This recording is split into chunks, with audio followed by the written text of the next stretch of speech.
ये रिफ्रैक्शन क्या होता है, डायरेक्ट टू द पॉइंट बात करते हैं। आप है यूथेरिया 2.0 एयर चैनल पे, जो आपके जस्ट एग्जामिनेशन से पहले वाले नाइट में आपको क्या करना है। हमारा प्राइम टारगेट वहाँ है कि आप एग्जामिनेशन से जस्ट फोर जो डे है, नाइट है, आप उसमें कैसे अपने चीजों को वेल सिस्टमेटाइज तरीके से अपने ब्रेन में सेटल करें, ताकि आप पेपर पे उन चीजों को अच्छे तरीके से राइट डाउन करके आ पाए। ऐसा नहीं कि मुझे आता था बट शायद कुछ ये हो गया, या ये तो मैंने बनाया बट थोड़ा मिस्टेक हो गया, ऐसा नहीं। उन स्टूडेंट्स के लिए भी जो शायद साल भर 365 डेज किन्हीं कारणों, बस बहुत सारे कारण हो सकते हैं, जिनमें प्राइम कारण ये है कि उनकी मस्तियां के कारण उन्होंने अच्छे से पढ़ाई नहीं कर पाई। तो वो भी अगर इस लेक्चर को देखते हैं तो आई होप कि एग्जामिनेशन में वो बेहतर कर पाएंगे। बहुत सारी चीज बहुत ही ब्रीफ तरीके से आपको रिप्रेजेंट करने की कोशिश है यूथेरिया 2.0 चैनल की। लेक्चर देखने के बाद यदि लेक्चर आपके एग्जामिनेशन को डायरेक्ट टारगेट करता हुआ फील हो तो आप जरूर लाइक और सब्सक्राइब करें चैनल को। लेट्स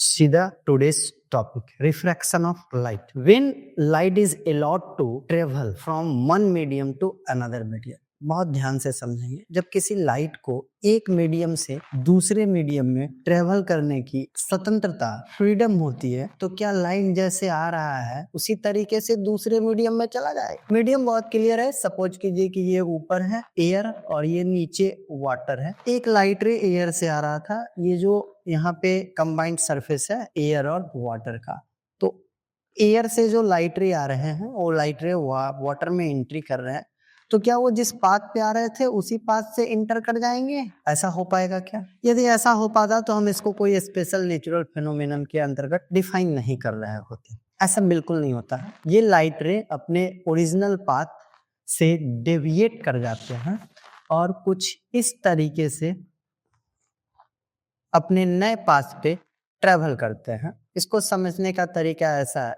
ये जो अभी हमने डॉटेड लाइन रिप्रेजेंट किया है, ये है आपका नॉर्मल, मत means perpendicular to the surface. Surface means air और वाटर का कंबाइंड सरफेस। ये सरफेस पे हमने एक परपेंडिकुलर ड्रॉ कर रखा है।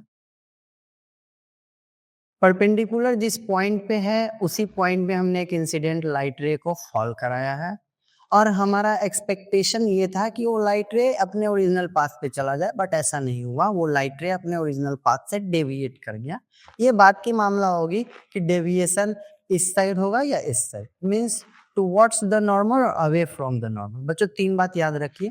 एक सरफेस है, सरफेस के ऊपर पहली बात ये है कि हमारा एक परपेंडिकुलर ड्रॉ किया गया। दूसरा नंबर बात, एक लाइट रे फॉल किया है जिसको इंसिडेंट बोल रहे हैं। और तीसरी नंबर बात कि जो इंसिडेंट रे है वो रिफ्रैक्शन मीन्स जब एक मीडियम से दूसरे मीडियम में इंटर कर रहा है तो क्या अपने ओरिजिनल पाथ पे जा रहा है? नहीं जा रहा है, तो एक नया पाथ ट्रेवल कर रहा है। इसलिए इस रे को हम बोल दिए रिफ्रैक्टेड रे।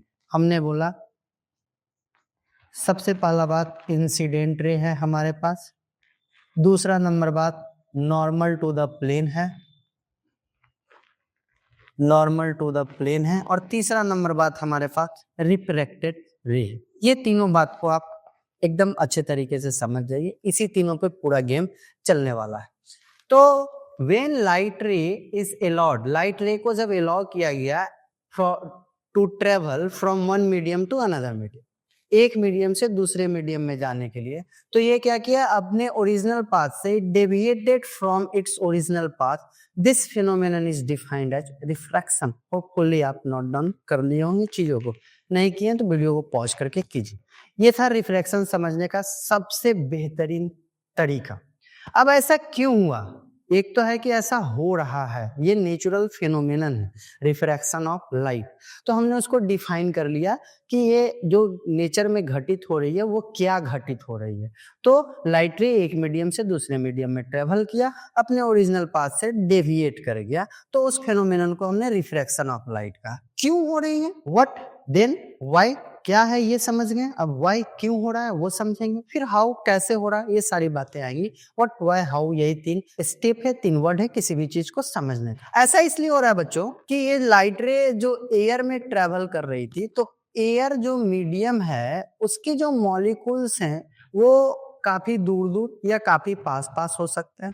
वाटर जो है उसके मॉलिक्यूल्स एयर के तुलना में आपको पता है लिक्विड है तो पास पास, ये बेसिक बात है। तो मामला ये फंसा कि एयर में जो लाइट को ट्रेवल करने की फ्रीडम है, क्या वाटर में भी लाइट को ट्रेवल करने के लिए जो फ्रीडम है वो इक्वल है, या कुछ ज्यादा हर्डल मीन्स कुछ ज्यादा दिक्कतें हो रही हैं लाइट को जब वो वाटर में ट्रेवल कर रहा है? तो हम समझ सकते हैं कि लाइट जब वाटर में ट्रेवल करने आया तो कंपैरेटिवली एयर के उसको क्या होगी, थोड़ी सी ज्यादा हर्डल मिलेगी। मींस यहाँ पे हम आपको समझाने की कोशिश की है मॉलिक्यूल्स के गैप, मॉलिक्यूल्स के नंबर के आधार पे, बट यहाँ हमको ऑप्टिकली डेंसर और ऑप्टिकली रेयरर दो बातें आ गई फिर से, कि जो मीडियम है वो ऑप्टिकली रेयरर है या ऑप्टिकली डेंसर है। ऑप्टिकली रेयरर उस मीडियम को बोलते हैं जिसमें लाइट की स्पीड ज्यादा होती है, ऑप्टिकली डेंसर उस मीडियम को बोलते हैं जिसमें लाइट की स्पीड कंपैरेटिवली कम होती है। ये सारी चीजें रिलेटिव कंपैरेटिवली चलने वाली चीजें हैं। एब्सोल्यूट पे भी हम लोग बात करेंगे, ये रिलेटिव और कंपैरेटिव बात समझ रहे हैं, मतलब हम किसी चीज को समझते हैं दूसरे की तुलना में। वाटर में लाइट की स्पीड कम हो रही है तो किसकी तुलना में, एयर के तुलना में लाइट की स्पीड कम हो रही है। कोई और अगर यहाँ हम एक ग्लास का स्लेब लगा दें तो ग्लास के स्लेब में लाइट की जो स्पीड है वो वाटर से कम है, मतलब वाटर में जो लाइट की स्पीड हो जाएगी वो एयर की तुलना में तो कम हो जाएगी, लेकिन ग्लास स्लेब की तुलना में ज्यादा हो जाएगी वाटर में लाइट की स्पीड। इसलिए हमने बोला कि एक कंपैरेटिवली टर्म है। इसको हम आगे एक टर्मिनोलॉजी से डिफाइन करने वाले हैं और वो टर्मिनोलॉजी है हमारा रिफ्रैक्टिव इंडेक्स। तो हमने बोला व्हाट क्या है ये समझ गया, व्हाई क्यों हो रहा है, तो due to change of speed of light in different medium. Light की जो स्पीड है वो डिफरेंट मीडियम में चेंज कर जा रही है, इस वजह से लाइट अपने ओरिजिनल पाथ से डेविएट कर जा रहा है और एक नए पाथ पे मूव ऑन कर रहा है, जिसको हम रिफ्रैक्टेड लाइट बोल रहे हैं। तो ये वाई भी क्लियर हो गया। अब हाउ, कैसे हम इसको और अच्छे से समझे, तो इसको एक स्पेशल टर्मिनोलॉजी जिसको हम बोलते हैं रिफ्रैक्टिव इंडेक्स। तो हमने बच्चे आपको रिफ्रैक्टिव इंडेक्स पे आने से पहले रिफ्रैक्शन के बारे में एक बहुत बढ़िया विद इन 5 मिनट कॉन्सेप्ट देने की कोशिश की है। सेशन को थोड़ा फास्ट करेंगे तो आप जरा अपनी निगाहों को जमाए रखेंगे और साथ साथ नोटबुक पे भी अपने पेन और पेंसिल को चलाते रहेंगे। अब हमारा टॉपिक है रिफ्रैक्टिव इंडेक्स का। रिफ्रैक्टिव इंडेक्स क्या कहता है, तो ये सिंपल तरीके से अगर हम आपको समझाएं तो ये रेशियो है। क्या है, रेशियो। रेशियो मीन्स दो चीज का तुलना।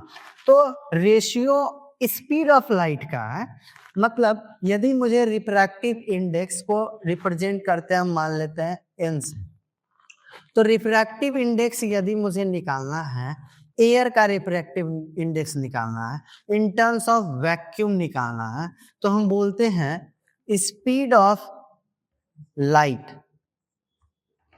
इन vacuum divided by speed of light in air.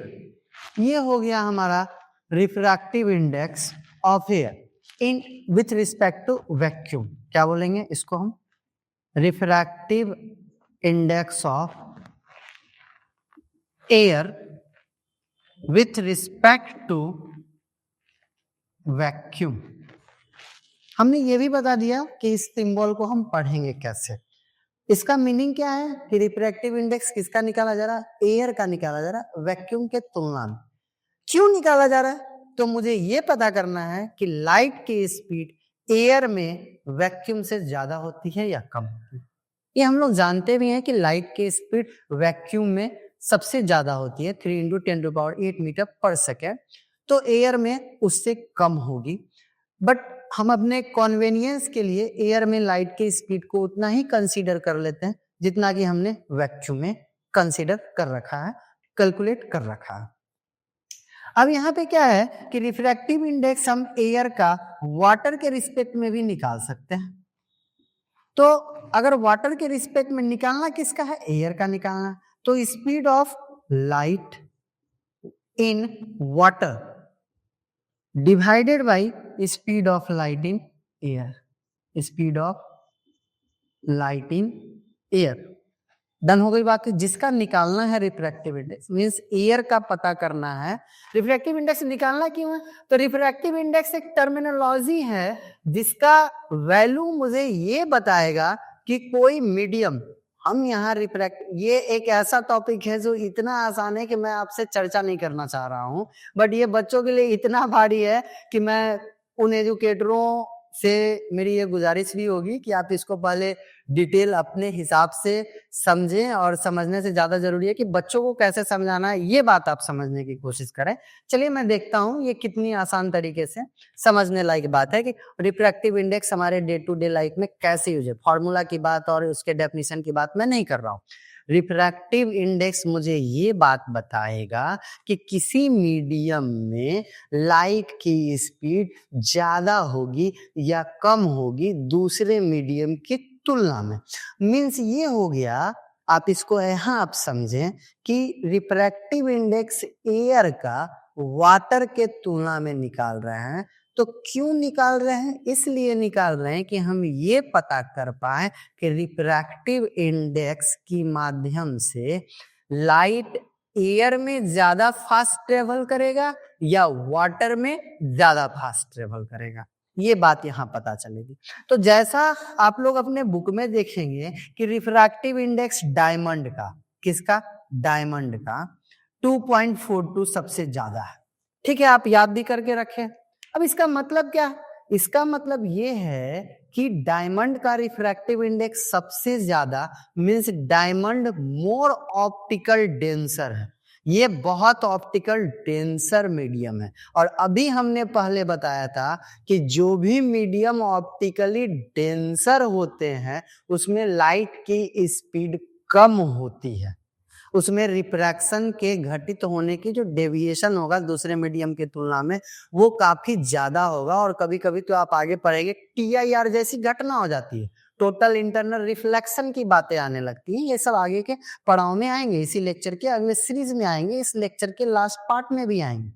हमारा कंसर्न यहाँ ये है कि रिफ्रैक्टिव इंडेक्स जब किसी मीडियम का ज्यादा है तो इसका मतलब आप ऐसे समझो कि वो मीडियम ऑप्टिकली डेंसर है, और ऑप्टिकली डेंसर मीडियम मींस उस मीडियम में लाइट की स्पीड कम होगी कंपैरेटिवली दूसरे मीडियम के। तो यहाँ जनरली हम किसी भी मीडियम का जब ऑप्टिकली डेंसर ये रिफ्रैक्टिव इंडेक्स निकालते हैं तो वो हम ऐसा तुलना करके रखते हैं कि वो हम एयर के रिस्पेक्ट में निकाल रहे हैं। तो ये भी बातें आ गई आपके सामने। और यदि किसी मीडियम का रिफ्रैक्टिव इंडेक्स हम वैक्यूम के तुलना में, यदि डायमंड का रिफ्रैक्टिव इंडेक्स वैक्यूम के तुलना में निकालें तो उसको हम बोलते हैं ये एब्सोल्यूट रिफ्रैक्टिव इंडेक्स है। बाद बाकी डायमंड का हम वाटर के रिस्पेक्ट में निकालेंगे, डायमंड का हम एयर के रिस्पेक्ट में, डायमंड का केरोसिन के रिस्पेक्ट में। तो ये वैल्यू फिक्स नहीं रहेगी, ये रिलेटिव है। Refractive index basically relative term है, बट यदि हम किसी मीडियम का रिफ्रैक्टिव इंडेक्स वैक्यूम के कंपैरेटिवली निकाल देते हैं तो वो एब्सोल्यूट बन जाता है। तो that's all about refractive index. चलते फिरते एक छोटा सा पॉकेट था जिसमें आपने ये समझने की कोशिश की कि रिफ्रैक्टिव इंडेक्स जो होता है उसके मैथमेटिकल वैल्यू के आधार पे हम ये बात पता कर सकते हैं कि कोई मीडियम ऑप्टिकली डेंसर है या रेयरर है। और ऐसा इसलिए पता कर रहे हैं हम ताकि हम ये बात आकलित एस्टिमेट कर पाए कि लाइट उसमें ज्यादा स्पीड ट्रेवल करेगा या लाइट की स्पीड कम हो जाएगी। तो रिफ्रैक्टिव इंडेक्स के बारे में आप ये इन सब बातों को अपने मेंटल स्टेबिलिटी के आधार पर ले जाए। दो टॉपिक हो गई, व्हाट इज रिफ्रैक्शन, और दूसरी टॉपिक ये हो गई कि रिफ्रैक्टिव इंडेक्स। नेक्स्ट है अब हमारा लॉज ऑफ रिफ्रैक्शन। तो लॉज ऑफ रिफ्रैक्शन में बच्चों हमने जो अभी आपको ये बातें बताई थी कि 3 वर्ड याद रखिए, इंसिडेंट रेज, रिफ्रैक्टेड रेज और नॉर्मल टू द प्लेन। इन्हीं 3 वर्ड से मिला के हम फर्स्ट लॉज ऑफ रिफ्रैक्शन लिख देते हैं आपको कि incident rays, normal to the plane और refracted rays all lies on the same surface at a same point. First law क्या है? Incident ray, refracted ray and normal to the plane, all means ये all 3 चीजें, incident light ray, refracted light ray और normal to the plane, all lie at a same point of a surface, एक ही surface के एक ही point पे ये तीनों लाई करेंगे। रिफ्रैक्टेड रे भी यहीं इसी बिंदु पे है, इंसिडेंट रे भी इसी बिंदु पे है, और नॉर्मल टू द प्लेन भी इसी बिंदु पे, और same surface. That's all about first laws of refraction. Laws of refraction की यदि बात करें तो चलते फिरते हम लोग समझ गए। दूसरा लॉ जो लॉज ऑफ रिफ्रैक्शन का है वो है स्नेल्स का लॉ। एक फिजिस्ट थे, एक साइंटिस्ट थे, उन्होंने ऐसा बताया था कि ये जो एंगल ऑफ इंसिडेंट है, angle of incident always angle between incident ray और नॉर्मल टू द सरफेस, इस एंगल को। रिफ्रैक्टेड रे जो होगा वो हमेशा आपका रिफ्रैक्टेड रे और नॉर्मल टू द सरफेस के बीच का जो एंगल होगा उसको रिफ्रैक्टेड रे बोलेंगे। ये तो इसी तरीके से हमने बता दिया था कि ये एक ओरिजिनल पाथ है, इसका आपने यहाँ कोई लेना देना नहीं है। तो ये इंसिडेंट एंगल और रिफ्रैक्टेड एंगल, पहले आप ये समझे कहते किसको है, परपेंडिकुलर और इंसिडेंट लाइट रे के बीच के एंगल, परपेंडिकुलर और रिफ्रैक्टेड लाइट रे के बीच के एंगल को।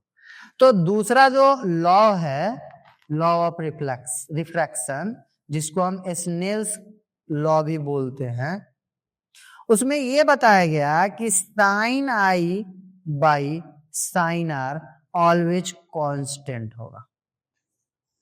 कहने को तो आप याद कर लो, लेकिन मैं आपको यहां समझा देता हूं। यदि ये I1 एंगल मान लें और इसको R1 मान लें, तो इस लॉ का मतलब ये हुआ, होपफुली यस दिखाई दे रहा है, कि sign I1 by sine R1 की कुछ वैल्यू आई, मान लेता हूं K वैल्यू आई। अब इसी पॉइंट पे एक दूसरा लाइट रे कुछ इस तरीके से इंसिडेंट हो रहा है, और ये एंगल को हम I2 एंगल नाम दे रहे हैं। क्या नाम दे रहे हैं? I2, ये वाली एंगल को। वो रिफ्रैक्ट करके कुछ इस तरीके से पास हो जा रहा है, तो ये एंगल को हम R2 नाम दे रहे हैं। तो ये जो sign I2 by sine R2 की वैल्यू आएगी वो भी K ही आएगी for particular air and water. This medium की जब हम बात कर रहे हैं कि जब लाइट एक पर्टिकुलर सेटअप बना दिया है हमने, और विदाउट एनी डिस्टरबेंस, यदि हमारा एक इंसिडेंट लाइट रे I1 और रिफ्रैक्टेड लाइट रे R1 बना रहा है, तो sign I1 by sine R1 जितना भी वैल्यू होगा, वहीं पे और भी तो इंसिडेंट लाइट रे आ रहे हैं ना, तो उनका एंगल जरूरी थोड़े I1 हो, I2 I3 I4 IN हो सकता है, R2 R3 R4 RN हो सकता है। तो उसका जो रेशियो लेंगे I2 का, यदि R2 से लेंगे तो वो भी K आएगा, I3 का I3 का R3 से लेंगे तो वो भी K आएगा, IN का RN से लेंगे तो वो भी K आएगा। ऐसा एक्सपेरिमेंट करके इसने एक मैथमेटिकली डेरिवेशन तैयार किया और बोला sine i by sine r equal to constant होगा। That's all about second laws of refraction. इसको भी हम रिफ्रैक्टिव इंडेक्स के टर्म में जोड़ते हैं, बट वो क्लास 12 की बातें हो जाएंगी। क्लास 12 की जब लाइक चैप्टर्स आएंगे तो हम लोग उसमें कैरी करेंगे। इसको हम sine i by sine r को रिफ्रैक्टिव इंडेक्स भी बोलते हैं। तो ये टॉपिक हमारा हो गया रिफ्रैक्टिव इंडेक्स का, लॉज ऑफ रिफ्रैक्शन का। अब हम लेक्चर में आगे जो टॉपिक लेके आने वाले हैं, आप यदि हमारे इस लेक्चर सीरीज के पहले वाले वीडियो को देखा होगा तो हमने वहां ये बताया था कि किसी मिरर से, पॉलिश्ड सरफेस से, खास करके स्फेरिकल मिरर की यदि बात की थी, तो उसके इमेज फॉर्मेशन से पहले हमने कुछ तरीके बताए थे कि इंसिडेंट लाइट रे आएगा तो कब रिफ्रैक्ट होके फोकस से जाएगा, कब सेंटर ऑफ कर्वेचर से जाएगा, कब वो रिफ्रैक्ट होके प्रिंसिपल एक्सिस के पैरेलल चला जाएगा। टोटल 3 केसेस वहां बताए थे, केसेस और भी थे लेकिन आपके काम के 3 केसेस थे, तो उसको हमने वहां डिस्कस कर दिया था। सेम उसी पैटर्न पे मैं यहाँ आपको बताने जा रहा हूँ। जब एक लाइट रे फॉल करता है एक मीडियम से दूसरे मीडियम में ट्रेवल करने के लिए, तो वो अपने पाथ से डेविएट होगा, बट किस कंडीशंस में किस तरीके का डेविएशन हो, हमारा ये है कि टाइप्स ऑफ डेविएशन। हमने टॉपिक का नाम क्या दे दिया? रिफ्रैक्शन के केस। एक इंसिडेंट लाइट रे फॉल किया, ये एयर है, ये वाटर है। यहाँ पे हमने एक नॉर्मल डाल रखा। इस लाइट रे को ऐसे निकलना चाहिए था, ऐसे निकल। जब ऑप्टिकली रेयरर से ऑप्टिकली डेंसर में जाता है, ऑप्टिकली पहला केस है हमारा रेयरर टू ऑप्टिकली डेंसर, उस केस में लाइट रे टुवर्ड्स द नॉर्मल, ये नॉर्मल है, ये इसका ओरिजिनल पाथ था, उस पाथ पे नहीं जाएगा। तो क्या इस पाथ के इधर जाएगा? नहीं, इस पाथ के इधर आएगा। मतलब ये जो नॉर्मल है, नॉर्मल की तरफ पेंट करेगा। Light ray bends towards normal. Simple. Suppose कीजिए ये ग्लास है, ये वाटर है, लाइट रे एक आ रहा है ग्लास में, ये यहाँ पे हमने एक normal to the surface draw कर दिया। इस केस में इस लाइट रे को ऐसे निकल जाना चाहिए ओरिजिनल पाथ, बट ये लाइट रे कुछ इस तरीके से जाए। यहाँ पे ये जो नॉर्मल है, नॉर्मल से अवे चला गया। केस क्या है हमारे पास? Optically denser. ग्लास क्या है? Denser. Optically denser to optically rarer. इस कंडीशन में लाइट रे को हमने देखा, लाइट रे बेंड्स अवे, मतलब हमारा जो देखने का तरीका है वो नॉर्मल टू द सरफेस को हमने पॉइंट ऑफ रेफरेंस मांगा कि नॉर्मल टू द सरफेस जो है उसकी तरफ आ रहा है या उससे दूर जा रहा है। Away from normal. That's all about the characteristics of deviation. इसी में हम आपको बता दें कि कुछ कंडीशंस में लाइट रे रिफ्रैक्ट नहीं भी करता है। यदि कोई लाइट रे एक मीडियम से मीडियम 1 से मीडियम 2 में जा रहा है और इस तरीके से जा रहा है कि नॉर्मली इंसिडेंट रे है, तो वो इंसिडेंट रे अपने ओरिजिनल पाथ पे ही रिफ्रैक्ट हो रहा है। यहाँ किसी भी तरह का रिफ्रैक्शन नहीं हुआ, इसको नो रिफ्रैक्शन कंडीशन बोलते। दूसरा बात कि ये मीडियम आपका 1 मीडियम और ये मीडियम 2, आप जान रहे हैं कि ये दोनों मीडियम अलग अलग, इसके बावजूद भी लाइट रे जो है जैसे आया, मतलब जिस डायरेक्शन में आया उसी डायरेक्शन में ट्रेवल कर गया विदाउट एनी डेविएशन। दोनों अलग अलग मीडियम है, परपेंडिकुलर भी नहीं है, फिर भी लाइट रे विदाउट एनी डेविएशन अपने ओरिजिनल पाथ पे ट्रेवल कर गया, रिफ्रैक्शन शो नहीं किया। ऐसा तब होता है, उस कंडीशन में होता है जिस कंडीशन में दो अलग अलग मीडियम होने के बावजूद भी उन दोनों मीडियम्स के रिफ्रैक्टिव इंडेक्स सेम। मैं जान रहा हूं कि ये एक अलग मटेरियल है, ये एक अलग मटेरियल है, लेकिन हमने देखा कि लाइट रे डेविएट नहीं किया, मतलब दोनों different materials same refractive index को शो कर रहे हैं। तो रिफ्रैक्टिव इंडेक्स ही मेन कॉज है रिफ्रैक्शन का, ये हमने आपको बताया, और वहां से ये दो नो रिफ्रैक्शन का कंडीशन भी बिल कर दिया। तो that's all about characteristics of deviation of light रे। अब जो हमारा नेक्स्ट टॉपिक है वो कैरी करेंगे हम लोग। अभी जो टॉपिक आएगा आपके पास, वो टॉपिक एक वर्ड से डायरेक्ट मैं कनेक्ट करूंगा। आप एग्जामिनेशंस में लैटरल डिस्प्लेसमेंट नाम का एक वर्ड सुनेंगे, डिफाइन लैटरल डिस्प्लेसमेंट, 1 नंबर में तो जरूर रहेगा, कुछ ऑब्जेक्टिव्स भी इसके रिगार्डिंग रह सकते। टॉपिक बेसिकली ये है कि रिफ्रैक्शन थ्रू रेक्टेंगुलर ग्लास। हमको ये टॉपिक पूरा अच्छे तरीके से देखना है, हमारे जो भी व्यूअर्स हैं, उसमें ही एक वर्ड आ जाएगा लेटरल डिस्प्लेसमेंट, जो आपके एग्जामिनेशन पॉइंट ऑफ व्यू के लिए बहुत ही इंपॉर्टेंट है। ये देखिए टॉपिक का नाम रिफ्रैक्शन थ्रू रेक्टेंगुलर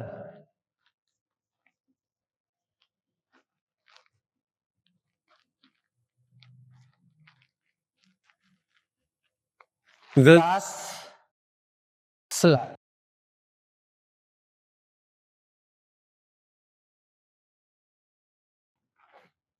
ये एक ग्लास स्लैब है, ग्लास मटेरियल है,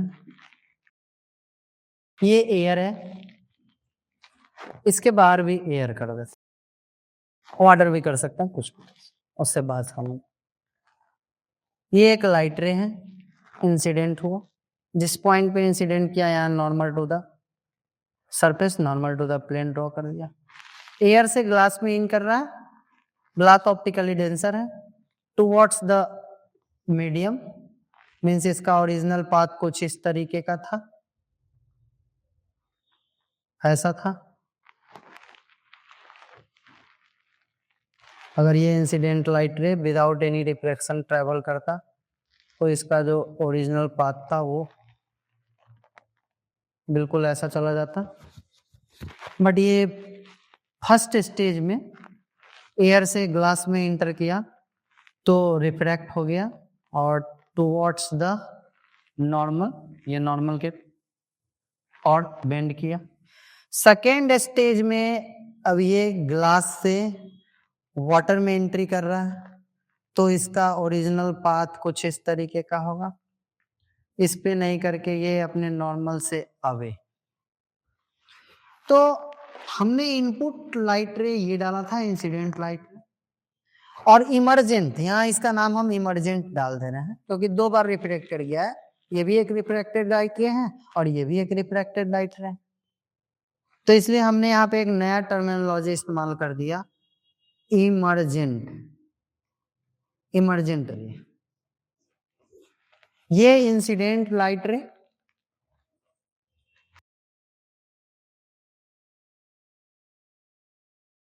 जो कि जब ये ग्लास रेक्टेंगुलर ग्लास स्लैब में दो बार रिफ्लेक्ट किया, वैसे तो मल्टीपल टाइम रिफ्लेक्ट किया होगा, लेकिन वो ग्लास का ग्लास में रिफ्लेक्शन अपन को देखना नहीं है फिलहाल। ये देखना है कि जहां मीडियम चेंज हो रही है, एक पहले टॉप लेयर पे जब एयर से ग्लास में एंट्री कर रहा होगा और एक बॉटम लेयर पे जब ग्लास से एयर में, तो ये दो बार रिफ्रैक्शन हुआ, एक बार यहाँ पे और एक बार यहाँ। ये इमरजेंट रे और ओरिजिनल पाथ जो इंसिडेंट लाइट रे का था,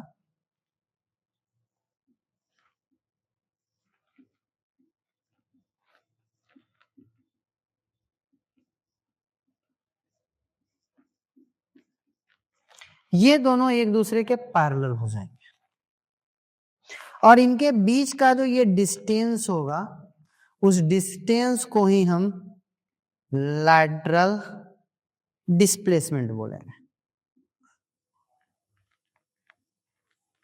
लैटरल डिस्प्लेसमेंट बोले।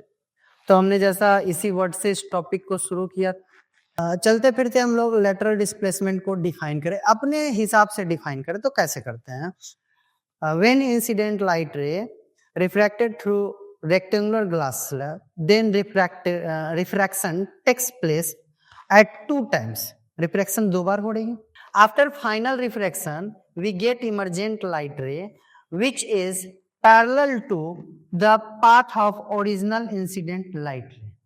And the displacement, the distance between these two rays, original path of incident light ray and emergent light ray, is defined as the distance between these two light ray, ये light ray और इस light ray के बीच का जो distance is defined as lateral displacement। पहले line में ये बता दिए कि कब घटना घटित हो रही है, जब incident light rectangular glass slab से रिफ्रैक्ट करता है और दो बार रिफ्रैक्ट करता है तो घटना घटित होती है। कैसे होती है, तो इमरजेंट लाइट रे ये जो ओरिजिनल पाथ है इंसिडेंट लाइट रे का उसके पैरेलल हो जाता है और वो दोनों पैरेलल लाइन के बीच की जो डिस्टेंस होती है उसको lateral, that's all about lateral displacement. आगे के जो सेशंस क्लास 12th में के जो हमारे व्यूअर्स होंगे उनको ये लैटरल डिस्प्लेसमेंट का फॉर्मूला, लैटरल डिस्प्लेसमेंट कैलकुलेट करने के लिए जो मैथमेटिकल एक्सप्रेशन है वो भी जो क्लास 12th के लेक्चर्स होंगे उसमें डेरिवेशंस के रूप में मिल जाएंगे। तो ये मैंने पहले ही बोला था क्लास 10th के लिए डेप्थ में और 12th के लिए बेसिक कॉन्सेप्ट के आधार पे। तो अब हम रुक करेंगे अगले टॉपिक की ओर और अगला टॉपिक हमारा डायरेक्ट होगा कि अब हम इसको अपने day to day life reflection समझ गए, क्या है, कैसे है, क्यों है, ये सारी बातें आ गई। उसके कुछ नॉर्म्स भी हम लोगों ने चलते चलते देख लिया कि कब टुवर्ड्स होगा, कब अवे होगा। इसके अलावा हम लोगों ने ये भी देख लिया कि रेक्टेंगुलर ग्लास स्लैब से जब रिफ्लेक्शन होगा तो कैसे होगा। अब इतनी सारी बातें हो रही हैं तो क्या एग्जामिनेशन पास होने के लिए हो रही हैं?